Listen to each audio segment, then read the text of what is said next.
মির্জা আব্বাসকে সবাই ভুয়া ভুয়া করতেছে, দেখুন সবাই ভিডিওটা, ভালো লাগলে শেয়ার করে দিবেন।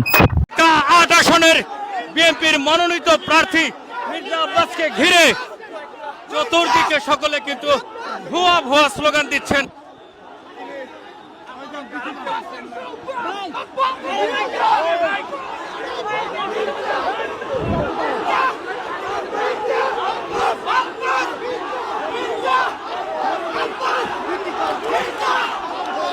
এই মুহূর্তে পুরো জায়গা জুড়ে কিন্তু উত্তপ্ত পরিস্থিতি বিরাজ করছে। দর্শক, আপনাদেরকে দেখানোর চেষ্টা করছি ঢাকা ৮ আসনের বিএনপির মনোনীত প্রার্থী মির্জা আব্বাসকে ঘিরে চতুর্দিকে সকলে কিন্তু ভুয়া ভুয়া স্লোগান দিচ্ছেন। চতুর্দিকে না, কেন রিউমার ছড়াচ্ছেন কেন? মির্জা আব্বাস, মির্জা